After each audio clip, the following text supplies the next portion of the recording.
folks, what we're going to do today, or what we're going to try to do today, is assemble the 1,720 pound capacity 4-foot by 8-foot trailer from Harbor Freight.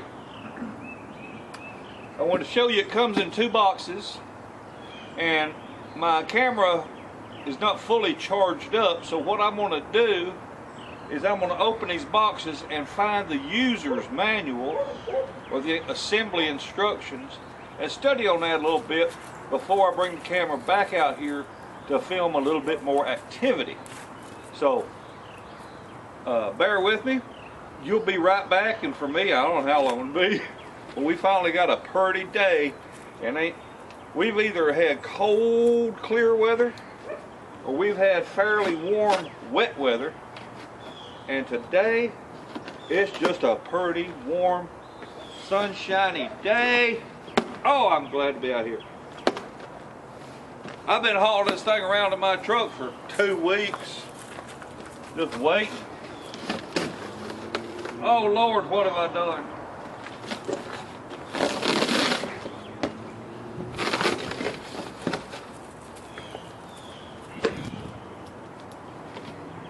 Woo. I hope this ain't as bad as that I hope this ain't as bad put together as that dadgum greenhouse was.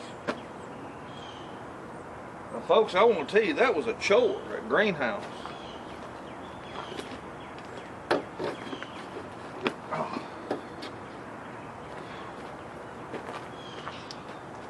These boxes are so heavy that one man just really ain't got no business wrestling around with them. That's why I'm just going to have to unpack these piece by piece. I'll get it all set out and we'll be back. I hope.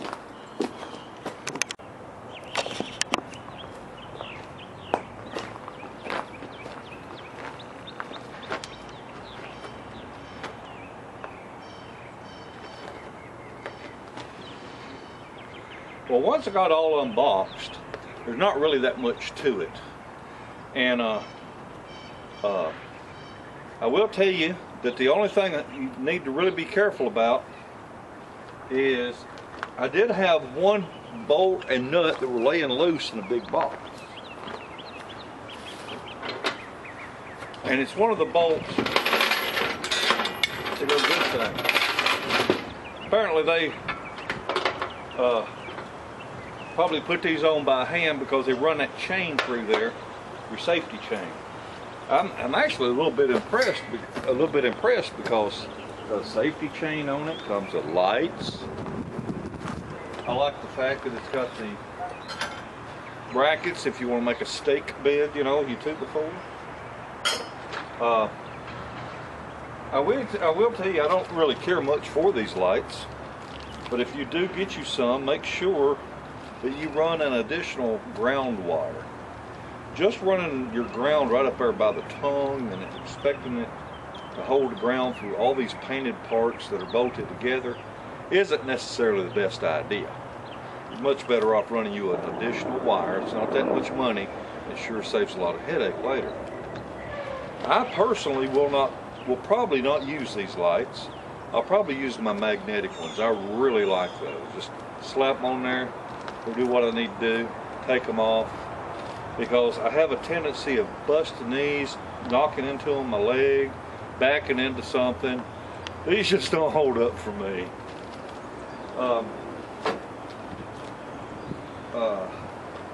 Make sure you grease your wheels real good, grease your bearings real well. And let's see, oh.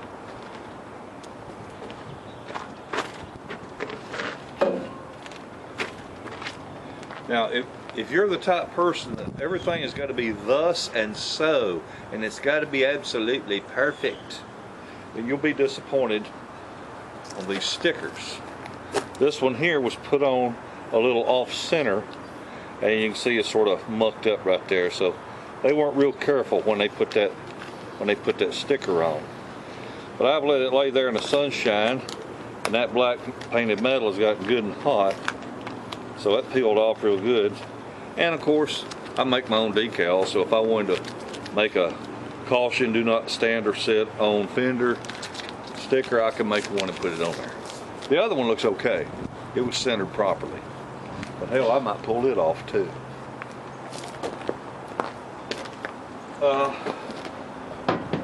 After looking at the owner's manual, this thing assembles in 4-foot sections. And I just happen to have a roll around workbench over here in that garage. So I'm gonna just take the pieces over there as I need them. And we'll get set up over there and let you see what's happening. All right?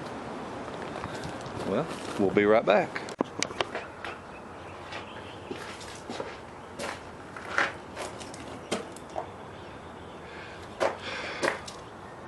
Well, let me tell you about this. As confusing and aggravating as that greenhouse was at putting together, at least every single piece on that greenhouse had a label on it telling you what part number it was.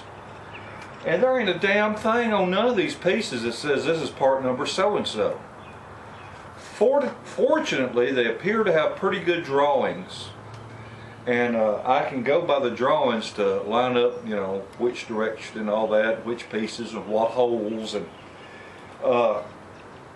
in a nutshell, your side pieces are wider than your cross pieces because your cross pieces fit in them, so that gets you going. But you can pretty much just look at the picture and figure out what's what. I did want to tell you about a couple of tools right quick that I've purchased from Harbor Freight that I'm very pleased with. I am very pleased with this little 1/4-inch cordless impact driver. Now, it comes like that. It does not come with the battery. I use the battery out of my drill, my cordless drill and flashlight combinations when I catch them on sale real cheap. I buy, hell, I think I got 3 or 4 of them, because I get them drills set up, like if I'm doing a project, drilling holes and doing screws and nuts and bolts and whatever it may be, then I've got a drill ready for each one. I ain't got to keep changing the bits. But this is my second one of these to buy. The first one I used out there on my backhoe, and oh my God, was it a lifesaver. Where the radiator was bolted down to the frame, I only had about that much room, and I couldn't getting in there with a wrench or a ratchet was just going to be was that going to be a pain. Now, this is a 1/4-inch drive, okay? This is not something that's going to break lug nuts loose off of your 1-ton truck. However, once that bolt is broke loose, man, this thing backed that daggum bolts out like it wasn't nothing. Sure saved me a lot of hassle, and to me right then and there, it was worth the $16 plus tax. Notice I said $16 plus tax, because I don't buy nothing without my 20% off coupon. It lists for $19.99, and 20% off is 16 bucks. Anyway, I got that. Plus, oh, by the way, that is item number 62874. 62874. And everybody should have a pack of these. This is the 1/4-inch, 3/8, and 1/2-inch drive socket drivers. You stick in your drill to run sockets on. At this stage in the build on this, what is required is a 16 and a 17 millimeter, whether it be wrench or socket. It's 16 millimeters on the head of the bolt, and the locking nut is a 17 millimeter wrench. Okay, so that's what's what on that. And oh, on the nuts and bolts, again, they don't tell you what's what, but you got one bag that is all the same kind of bolts, and another bag has got all kinds of different sizes in it. And this one that's all the same is going to be the ones you're going to use on the frame of on the frame of your trailer unless told otherwise. So I'll get started on this thing and we'll check back with you.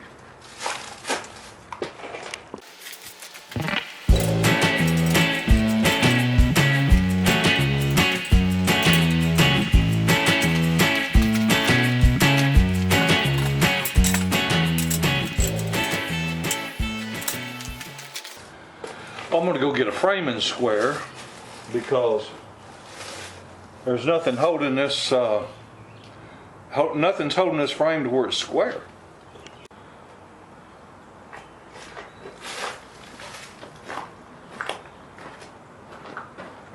Now my end over here is the tongue end of the trailer, the front end of the trailer, and it requires a bolt both in the top and the bottom of this corner and this corner. The other two do not, because there's going to be some other things bolted in place later. So what I'm going to do now is I'm going to go around and put all these four stake beds on. Meanwhile, my battery is charging. I've got another battery on charge for my nut driver or impact driver. And when I get all these in place, then I'll use the impact driver all at one time. So.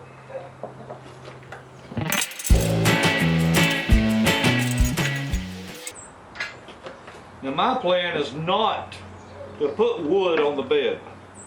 I'm going to buy a piece of expanded metal. I can get a piece of expanded metal for $50 and a sheet of 3/4 inch plywood treated. It's almost that much money. So I'm just going to get me some expanded metal. I'll grind the frame where I need to weld it in place, and then I'll spray paint it and be done. I bought this to haul a lawnmower on. I didn't want to fool with a 18-foot trailer just to be hauling a lawnmower.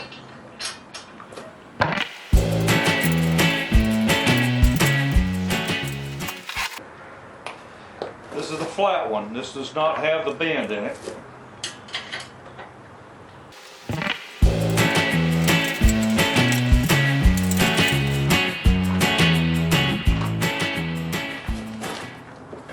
To get this bolt in right here underneath that one takes a little bit of finagling. Basically, you got to put the nut in place and then try to get the bolt to screw into the nut.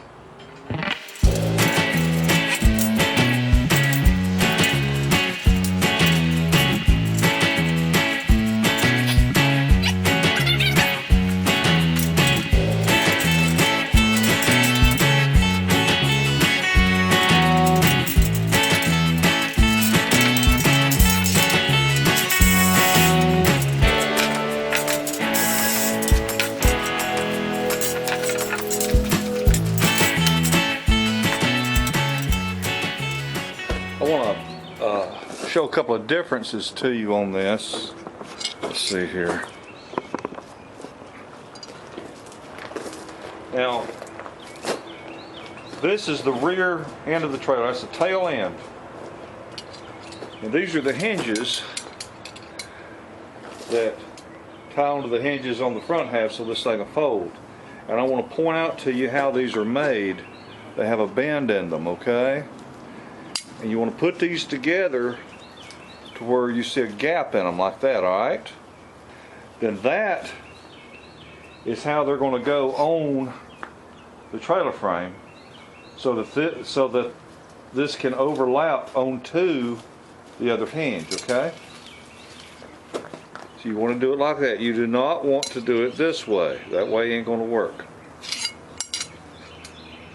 Just like that right there. And then I'll just transfer that right here. Okay. I'd also like to point out that on the tail end of the trailer now, on this center beam, we're going to have a bolt in the top. On the center, we're going to have a bolt in the top and a bolt in the bottom this time.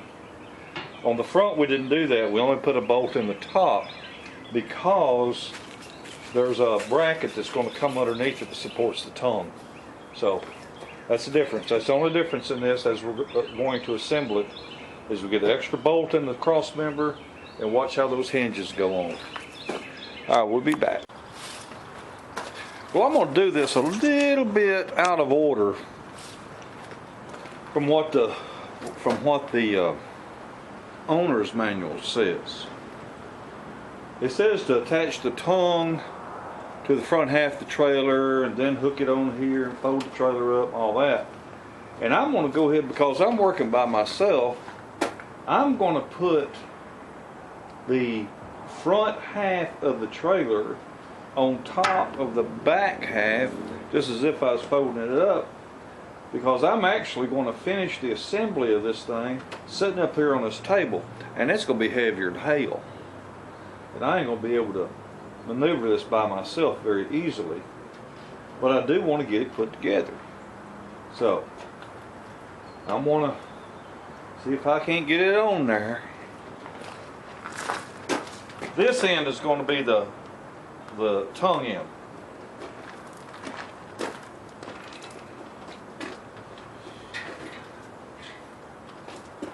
Oh hell! Hell, just that much is heavy. No way in hell I can lift both of them pieces.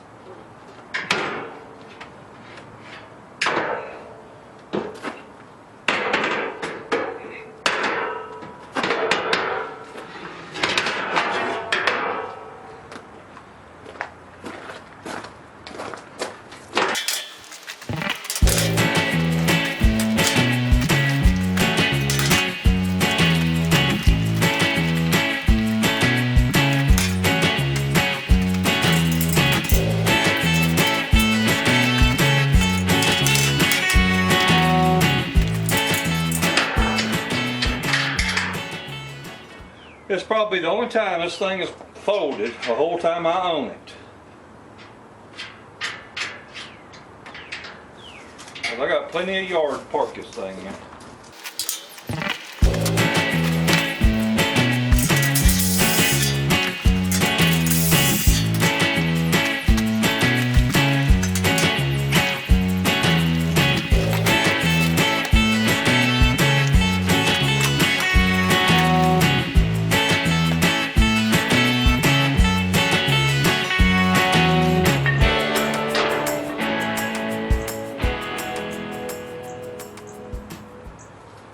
Okay, this angle iron has got a short side and a long side.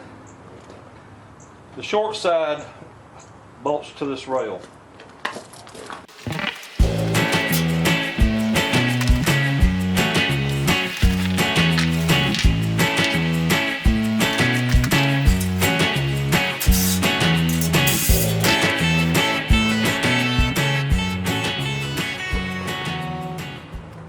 That bolt's a little longer, it's an M25. I put an M20 on it. Now these bolts that hold this tongue on require a 22 millimeter wrench. And I only had one, but I got a sloppy 13/16, which is fitting on that bolt head. But it's supposed to be 22 millimeter.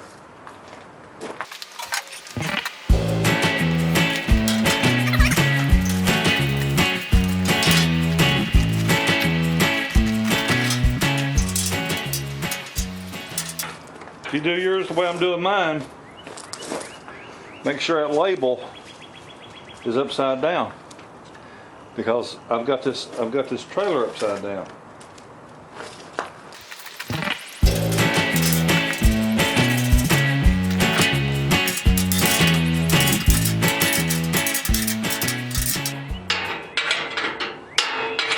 My impact sockets are at the farm with the backhoe.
put them little casters on here.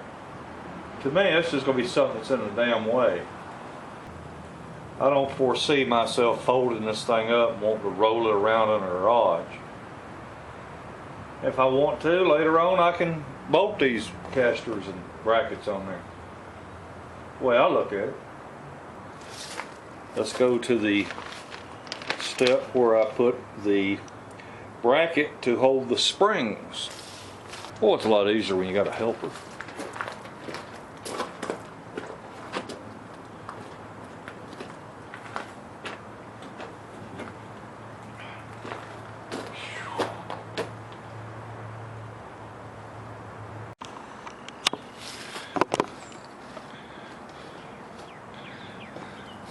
Well, there you have it.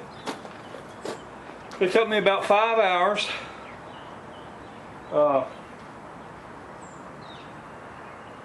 No, it took about 4.5 hours because I took some time out to eat a bite. So it took about 4.5 hours for me to put that all together by myself. No help at all, not even to get it off that table. And what I'll do next is I'm going to go around to every one of these joints right here. I'm going to take my little side grinder. We'll grind the paint off and hit it with a little weld with my wire feed welder. I'm going to weld this entire thing together. One of my viewers, I think it was Cody, suggested that. Said he saw one old boy have one of these and it had plumb fell apart going down the highway. We sure don't want that happening.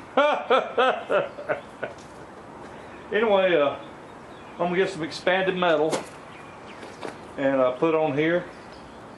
Weld be in good shape then, I'll weld it on as well. I don't think I'll ever fix this to where to fold. I think I'm going to weld her to where she will not fold. And then I ain't got to worry about it no more. Anyway, the instructions were pretty straightforward. Didn't really have much of a problem with it. I would, I'd buy it again. I'd put it together again. It was pretty straightforward. There's just a lot of it. And I think with a helper, probably could have got this done in about 3 hours. But it's awkward whenever you got to do everything by yourself and position something, go back, move it, position, move it, instead of somebody just holding something in place for you. But good looking little trailer. Like I said, it comes with lights, but I believe I'm going to use my magnetic lights. I'm not sure. Or maybe I'll mount lights up here on the fenders. Haven't decided yet. Well, folks, thanks for watching. What you see is what you get. And if you have any questions, feel free to ask. I'm going to go wash hands and see if my wife wants to go out to eat because I'm hungry. Don't hear nothing about no diet. I worked my ass off today. Y'all have a wonderful day and a better tomorrow. Bye.